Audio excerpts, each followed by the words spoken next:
You're listening to episode 159 of the Tennis Files podcast. The 7 do's and don'ts in your singles matches. Hey everybody, welcome to another episode of the Tennis Files podcast. My name is Mirban Aranshad, and on the show I'm going to cover 7 key do's and don'ts in your singles matches. And strategy, unlike technique, is something that you can implement immediately that's going to make a big impact in your matches.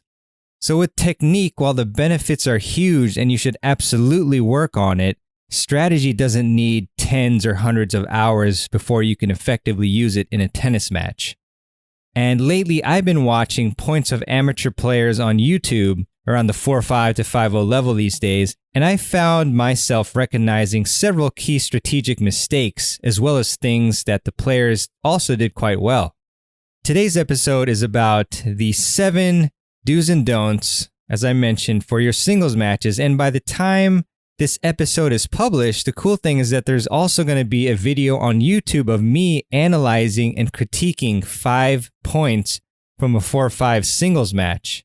And I actually used video footage from Troll Tennis Channel, which is a pretty funny name, I think. But in any case, shout out to them for letting me use their footage for the point analysis session. And I think you'll really like the video that I made for you. It's about 20 minutes long, so obviously I am going in depth about the different points that I make during each point, and we're watching the full points, and I'm making comments on most of the shots. And in order to check that video out, which you can do right now, just go to tennisfiles.com/YouTube.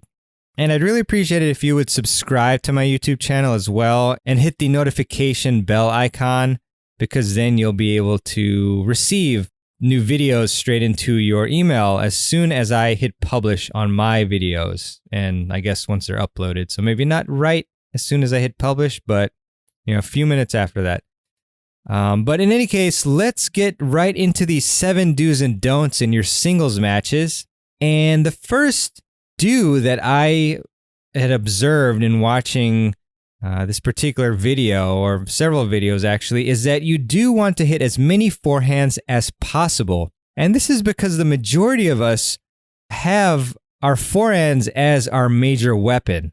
I would say, probably easily more than 3/4 of the players, amateur players, have stronger forehands than backhands. So obviously, if you're the exception here and your forehand is weaker than your backhand, then you may want to reverse this advice. But generally, we're going to be hitting faster, bigger forehands, and they're going to have more topspin on them than our backhands.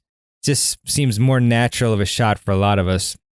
And so, the important point to take with this is that when an opponent is hitting to your backhand, you should be making every effort that you can to run around your backhand to hit forehand. So if the ball is coming toward your backhand, but it's not, near the sideline, then I would definitely just suggest that obviously this comes with experience and practice and gauging what you can run around and what you can't, that you should be hitting a forehand in that particular quadrant of the court, which some people refer to as quadrant C. D being your backhand, the left quarter of the court for righties, and then the far right quarter will be A, and then you just chop it up and go A, B, C, D.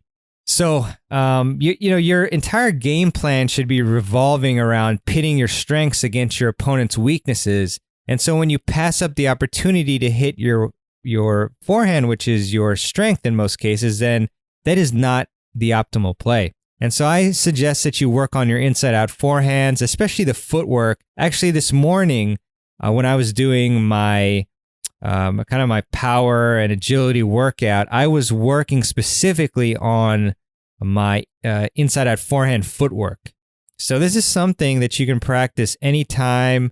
You don't necessarily need to be playing with somebody else to practice this. You don't even need a racket to practice that as well. I didn't have a racket outside at the time, although I think I will bring one next time to make it even more realistic. But yeah, and one thing with this is some people may worry that you're leaving the opposite end of the court exposed, aka, the wide forehand.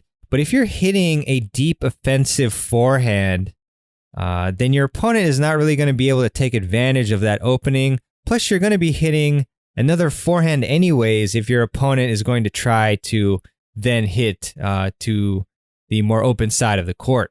So, and it's also interesting to note some great coaches, including Craig O'Shaughnessy, who was a strategist for Djokovic. About 2/3 of points won on tour are off of forehands, and this actually the majority of points are won on the forehand as well for juniors and amateur tennis players. If you look at the data, point number 2 here is to hit returns deep down the middle. Returns deep down the middle are just really fantastic choice for many reasons.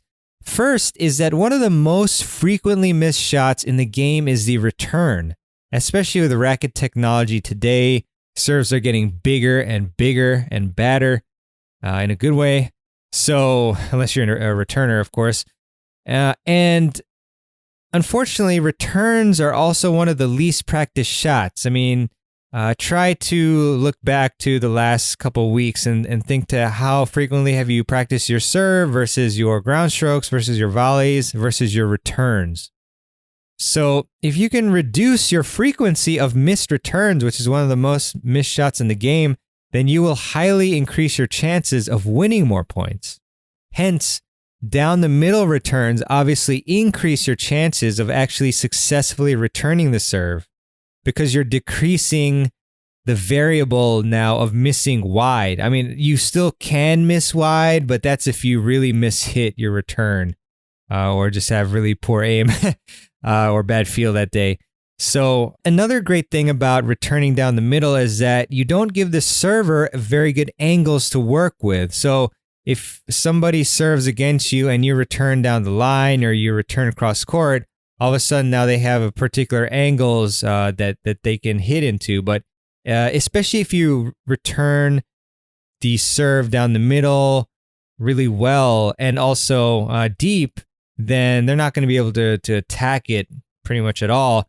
And in some cases too, if your return is offensive enough, you can actually jam your opponent as well so that they have to get out of the way of the ball. So then you're going to be on the offensive. So it's a much better percentage, much lower risk if you were to even hit aggressively into the middle of the court versus aggressively cross court or down the line. So as you can see, there are many advantages to hitting the return down the middle and deep. It's a great place to hit the ball, especially if you feel like you're lacking rhythm. I mean, just return deep down the middle. That's the way to go. Another do for you all, point number 3 here out of 7, is do hit deep, loopy shots when you are on the defensive. When you are out of position, your main goal should be to hit a shot such that you can reestablish a more neutral position in the rally. It would obviously be fantastic to go straight from defense to offense magically in one shot, but if you try to do this out of position, then you're probably going to miss the shot. And I noticed this in one of the videos that I was watching. One of the fellows, he tried to hit a very wide angled winner when he was both way behind the baseline and also outside of the double sideline. And that's not the time that you want to go for that type of shot. So instead, you want to hit a shot that will give you time to get back into a neutral position. And this is why deep loopy shots are so great. This is partly because they hang in the air a bit longer, so you have more time to recover. And mastering the skill of hitting these balls back deep, similar to the last strategy, in fact, prevents your opponent from taking full advantage of you being out of position. So when you are stretched out wide, instead of going for a huge shot, go for that deep loopy top spin type of high arc shot. And again, you're also increasing your chance of making the shot because you're giving some margin for your shot with the height there. The height is very important as well, of course. And this leads me to point number 4, which I kind of started to make in this point, the previous point, which is don't go for low percentage shots. And this is the first don't. So it's kind of a pretty good transition. Don't go for low percentage shots out of position. Instead, play your position, because I see too many players out of position going for the sideline, going for a sharp cross-court angle, or even going for a very flat, powerful type of go-for-broke shot. And my coach in college used to call these go-for-broke shots because you're basically ending the point with this shot one way or the other, and more often than not, you're going to go broke, aka miss. And so the combination of going for offensive shots while in terrible positions usually equals terrible results. And the thing with this is, again, we go back to watching professional tennis players on TV, and a lot of times you will see these pros, especially Nadal, who is just an amazing player and athlete. You see these pros making these types of shots stretched out on the run, but these players, they're practicing these shots way more than us. They're 7-0 rated players. I mean, they're physically also more fit, and very importantly, they're more balanced than us on these shots when they're stretched way out wide. And so they have that really elite capability to be able to still redirect these shots and hit really, really offensive shots from these very defensive positions. But even they, lots of times, they take the smarter route and they hit deep loopy shots back, or they hit a slice back.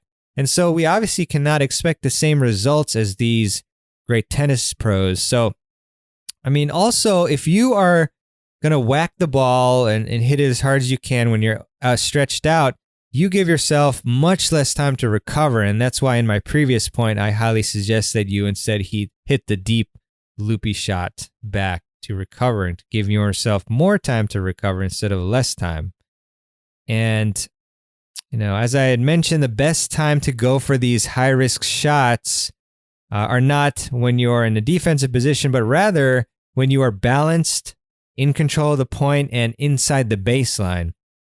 So one great combination that I noticed from one of the players in that 4-5 match that I analyzed, Subhash actually, shout out to him. I noticed a couple times what he did was he gave his opponent a deep backhand, and then he followed it up with a short angled shot. But again, in this case, Subhash was inside of the court. He was in control of the point, and that's when he went for that sharp angled backhand. So just a really important point that you want to avoid going for these low percentage shots out of position. Point number 5, which is our second don't, is don't hit right back to the opponent instead of the wide open court.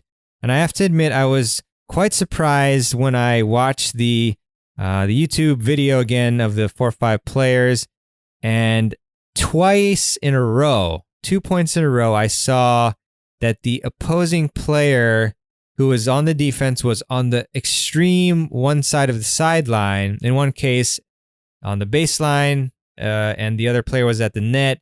And in the second case, the offensive player had a very short ball, and the other player was kind of like in the halfway point of the court on the opposite sideline once again. And so in these cases, you want to just go for the percentages. You want to hit to the wide open court if it's there for you. And, worst case, if the player is very fast, then they might get a racket on the ball, but then you'll be set up for a volley. And I think part of the problem, once again, is watching pro tennis on TV, and you're watching players hit behind their opponents. And, this is obviously a legitimate case in play in some cases, but I think less so for the amateur level. But this is because, there are amazing athletes, like incredibly fast pro tennis players. So these players immediately, they have the best recovery and speed in the world. And so as soon as they know that the player is hitting in the open court, they're just bolting and many times actually reaching, offensive volley, even though they're starting their sprint on the opposite end. However, us as amateur players, a lot of us don't have that speed. Many of us won't even try to get that shot. We just kind of stick around in that corner that we're at and pray that the opponent tries to be tricky. So when you see a lot of these hit behind the opponent plays, and all of a sudden you think it's a cool, tricky play, and then you start using it, even when your opponent is at the opposite sideline and you are way in the court, you have a volley. And so, as I mentioned, when I was watching this 4-5 singles video, I can't remember if I completed the thought there, but basically, offensive player in both cases, way in the court or had a volley or was way in the court and had a forehand. Other player was on the opposite sideline.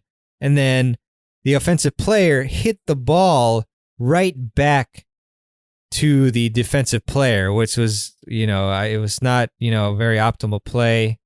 And then, unfortunately, the player, at least in one of the points, the player obviously lost.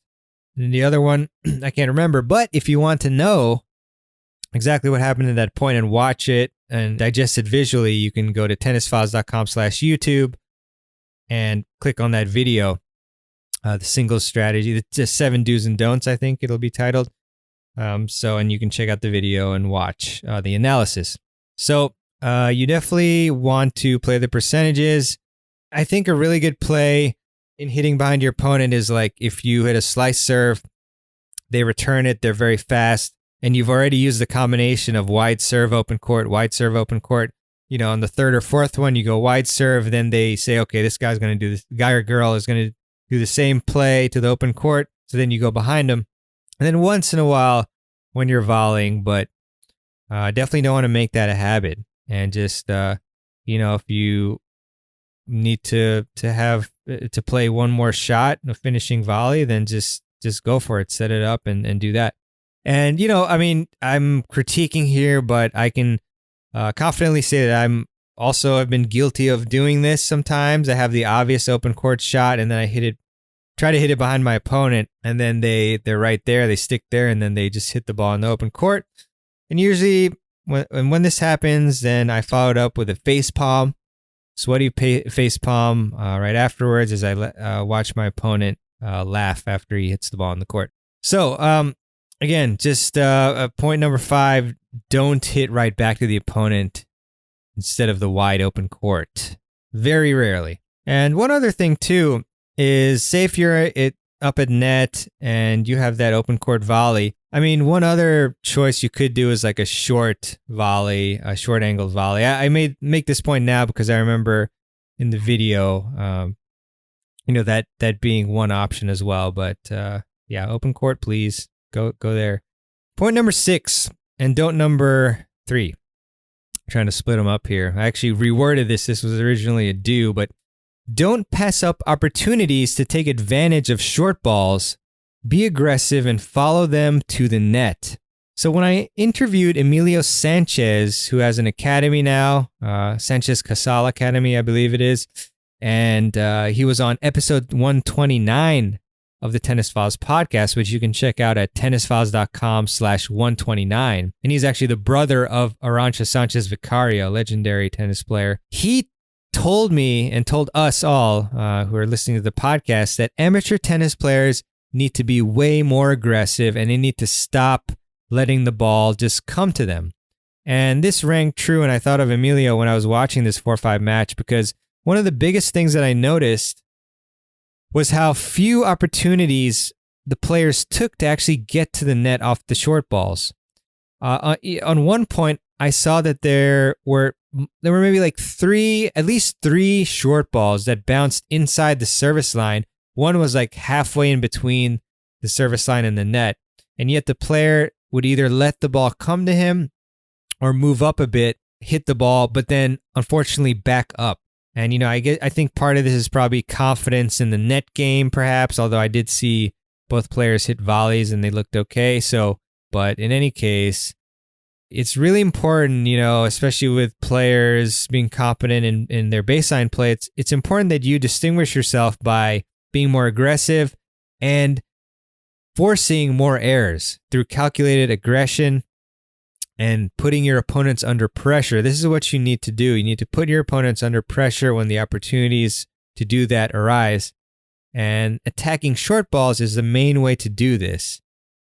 And kind of, I suppose, point number 7 I can say is that you do want to, which is related to this, you do want to pay attention to your opponent's postures and their positioning and their balance, etc. Because in watching this video, I think that if the offensive player, or should have been offensive player, had kind of paid attention to where the player was, that they were leaning backwards, that they were unbalanced, those are cues to immediately start moving up into the court. I mean, with that type of posture and balance, there's very few players who can just whip a very offensive shot when they're in that type of posture and positioning. So do please pay attention to your opponents and their tendencies and how they look, where their racket is, and all these things, because that's going to help you to decide where to play the ball and where to position yourself so that you can get ready to take advantage of the defensive position or whatever position the opponent has at that moment. And then a bonus tip for you is do videotape your matches and analyze your shot selection and positioning. I can tell you, you're not going to realize many of your mistakes until you review your play and see exactly what you're doing. Obviously, this can also apply to somebody else like a coach or a fellow tennis player who kind of watches what you're doing and sees and lets you know. But I think it's best if you videotape your matches and then watch them in right afterwards and take some notes, mental notes, but better to write them down or save them in a Google Doc or something like that so you can see them on your phone whenever you want. Reviewing video of your matches really is fantastic because as you'll be able to see in the video that I put up on YouTube, we can pause, rewind, we can slow down each point to really understand what we did well or what we didn't do so well. And it really is super easy to videotape your matches. And I'll repeat that once more for those of you who have trepidation in regards to technology. It is super easy to videotape your matches. All you need is a cell phone camera and a tripod. That's what I have used, quite a bit. Or even better, a GoPro or a camera, perhaps a DSLR or mirrorless camera, or a video camera, and a clamp mount to clamp that recording device to the fence so that you don't bump into it on the court.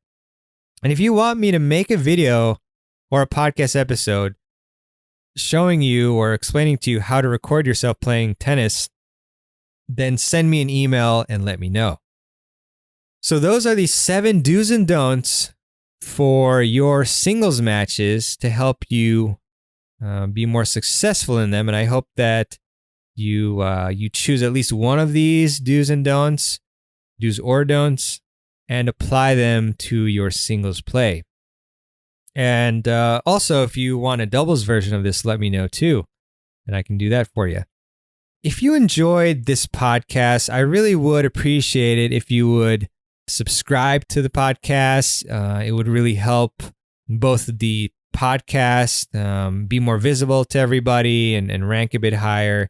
And also, it would help you receive the episodes as soon as they're published on Apple Podcasts, Google Podcasts, Spotify, any of those. And the URLs for those, which I'll leave in the show notes, are tennisfiles.com/podcast, tennisfiles.com/Apple Podcasts, tennisfiles.com/Spotify, and tennisfiles.com/Google Podcasts.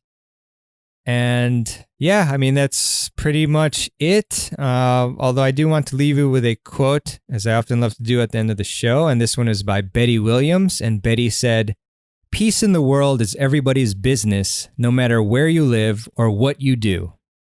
And obviously, this quote isn't as much of a tennis quote, but it's still a very powerful one that you should think about. All right. Thanks so much for listening to this episode of the Tennis Files podcast. I really do appreciate all your support. And I will see you on the next episode of the show. Take care.